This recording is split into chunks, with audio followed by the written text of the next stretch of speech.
ये मैं पेरेंट्स से रिक्वेस्ट करूंगा कि इस बीमारी से अपनी औलाद को दूर रखें। নিজের সন্তানদের লালন পালন ও প্রযুক্তি ব্যবহার নিয়ে এক বিতর্কিত মন্তব্য করে সামাজিক যোগাযোগ মাধ্যমে তীব্র সমালোচনার মুখে পড়েছেন পাকিস্তানের সাবেক তারকা ক্রিকেটার শহীদ আফ্রিদি। সম্প্রতি ইসলামাবাদে আয়োজিত একটি অনুষ্ঠানে তিনি জানান, তার মেয়েরা বিয়ের আগে কোনো মোবাইল ফোন ব্যবহারের অনুমতি পায়নি। আধুনিক যুগে এমন রক্ষণশীল দৃষ্টিভঙ্গির কারণে নেটিজেনদের একাংশ তার উপর বেজায় চটেছেন।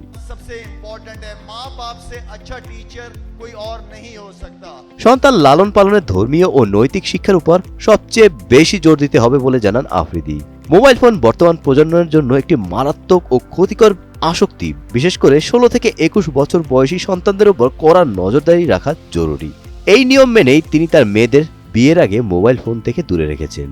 जो मैंने अपने बच्चों के लिए रखी है वो तरबियत रखी है, तरबियत पे बहुत फोकस करना है। সামাজিক যোগাযোগ মাধ্যমে এই নিয়ে শুরু হয়েছে মিশ্র প্রতিক্রিয়া। নেটিজেনদের একটি বড় অংশ আফ্রিদির এই বক্তব্যকে মধ্যযুগীয় ও অযৌক্তিক বলে আখ্যা দিয়েছেন।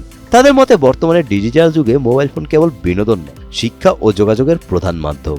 সন্তানদের প্রযুক্তি থেকে বঞ্চিত না করে এর সঠিক ব্যবহার শেখানোই আসল অভিভাবকের কাজ। बच्चे ने इंग्लिश भी सीख लेनी है, डॉक्टर इंजीनियर भी बनना है। তবে অনেকে আবার আফ্রিদির এই কড়া শৃঙ্খলারও প্রশংসা করেছেন। তাদের দাবি, অতিরিক্ত স্ক্রিন টাইম ও সোশ্যাল মিডিয়ার নেতিবাচক প্রভাব থেকে সন্তানদের বাঁচাতে এমন কঠোর সিদ্ধান্তের প্রয়োজন আছে।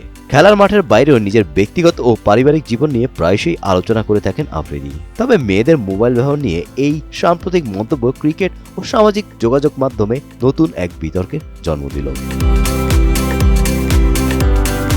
Golam Rabbani, Times today.